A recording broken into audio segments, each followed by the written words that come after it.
A girl named Kara just recently turned 18 years old. Her parents like to go abroad, so she lives alone in a big house. Literature is the only thing that keeps her busy. She has one dream: to become a writer, and today something new will happen in her life. She will meet a writer like her, a teacher, Jonathan. He found inspiration in this remote town. Kara arrives early for class, which surprises Jonathan. He asks where she lives. They tell each other about their lives. Jonathan is amazed that Kara has read the entire syllabus. Kara jokingly replies that she likes it rough. Then Winnie walks into the study and takes her friend out to talk. While they are gone, Jonathan looks at Kyra's books. He is distracted by Boris, who immediately realizes that Jonathan is reading a girl's book, as its plot is very vulgar. Guys wouldn't read it. Coincidentally, Kara is reading a book written by Jonathan. Jonathan lives with his wife Beatrice, who is also a writer. He tells her that his student is reading his book. The duo begins to dance, but they are distracted by a call from Emmy. A new day is dawning. The teachers are relaxing, sitting on a bench and sipping coffee. Boris wonders if the forest is haunted. Seconds later, Kara emerges from the woods and walks right up to the teachers. Boris offers cookies, and Jonathan can't take his eyes off Kara. A little later, Winnie tries to get Boris's attention. She bluntly says that she is interested in their interaction. Kara calls her a lunatic. Kara confesses that she's having trouble finding a topic for a future book. Winnie suggests reliving a moment that will help in writing the topic, such as scheming with teachers. The problem is that none of them have been in serious relationships. Winnie chortles that her first date should be with Boris. Kara must also realize that Mr. Jonathan is looking at her in some special way, but Kara denies everything. She spends the rest of the day reading Jonathan's book, and during class, they can't take their eyes off each other. Jonathan asks to come over after class, and Kara has the same desire running through her mind, to get all of his attention. A little later, Jonathan decides to dance a little, but he is distracted by Kara. She promises not to reveal his infatuation to anyone. Jonathan suggests going to a poetry class. Something might surprise her. He read her latest work and liked it very much. Kara burns with shame and explains what her piece was about. Jonathan says she should write a story in the style of her favorite author. Kara accepts the assignment, adding that she has read his book in its entirety, then quotes some of the phrases she liked best. Jonathan doesn't even know what to say back to him. Kara interrupts the awkward pause and apologizes as Winnie suddenly enters the office and the duo ends the conversation. Today, the teachers and Beatrice visit the cafe where Vinny works. Boris teases the girl, and Beatrice wonders how beautiful the girl who read his book is. He replies that she is very intelligent and unique. Beatrice decides to declare that Jonathan is not a writer. He chose to work as a teacher. After that day, he never wrote another book again. Tomorrow, Kara will attend a writer's circle. She feels that this day will be very meaningful to her.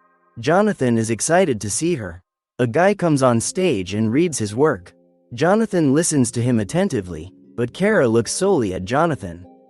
The next day, she brings coffee to the teachers. Boris shares his cookies. Kara doesn't understand why Boris makes such delicious cookies, but she doesn't tell anyone about it. He could sell it. Winnie will be able to make a logo.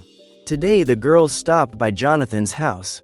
He tells them that he is going on vacation with his wife. Winnie sees the duo chatting amongst themselves, and when the teachers leave, she suggests that Kara make the first move and seduce Jonathan. Their conversation is interrupted by Boris, who decides to sell cookies. Winnie quickly joins their team. All she needs is his number.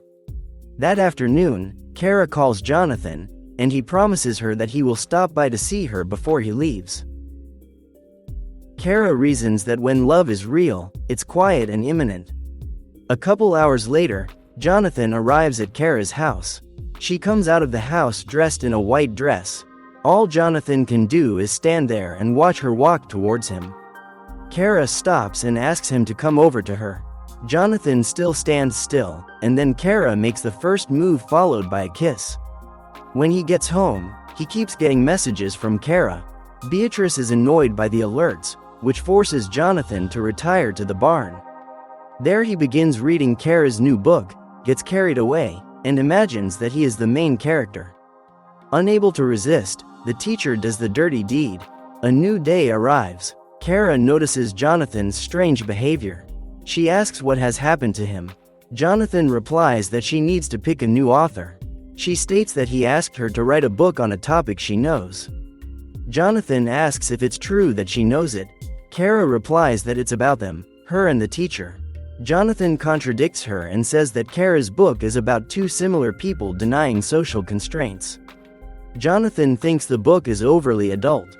Kara is sure he's too scared. They are not strangers now. Jonathan tries to explain that she is his student and he is her teacher. Kara still wants recognition that the work is good. Jonathan just doesn't want to admit it. Kara calls him excessive, but without ambition. He could be much better, but right now he's irresponsible. Before leaving, she leaves her story in the administration box. In the evening, the girlfriends meet. Winnie asks if she likes Jonathan. Kara calls him a sushi gas station imitation, but she likes him anyway. Meanwhile, Beatrice learns that her student has written a piece about Jonathan, but he won't admit who the story was written about. Beatrice manages to coax and tell him about the piece. Cairo suggests that Winnie write to Boris. She does. Boris comes to visit Jonathan's family. Beatrice notices Boris texting someone, but he doesn't tell who it is. The conversation begins to take a turn and Boris puts his phone away. Jonathan gets a call from the administration and is accused of inappropriate behavior. If Kara can prove that he and the teacher had something going on, Jonathan could lose his job. Beatrice adds that it's not just his job and asks him to tell the truth. Jonathan swears that nothing happened. The next day, Kara skips class. Winnie looks very confused. She tries to make Jonathan feel guilty, but he looks as cold as possible. Later, Kara comes to the principal's office and describes their adventures with Jonathan. Jonathan has to defend himself. He's lucky that their stories match. When asked the final question, Kara replies that nothing happened that she didn't like. Obviously, Jonathan doesn't know what she answered and the question made him very uncomfortable. Boris realizes that Jonathan has fallen in love with Kara. He has the misfortune of not seeing a line that can't be crossed. This is what got him into such a mess in the first place. When Jonathan returns home, Beatrice has her questions for him. Beatrice does not believe his lies.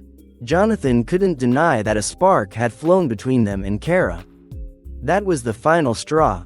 Beatrice is going to file for divorce. Winnie comes to Kara and asks her not to harm Jonathan, just to get revenge for rejecting her. This is all going to ruin Jonathan's life. Winnie is going to stand up for Jonathan and tell him that Kara is lying. Kara replies that Vinny can't do that. Kara has dirt on Winnie and Boris. When Kara finishes writing a book about her and Jonathan, the movie ends.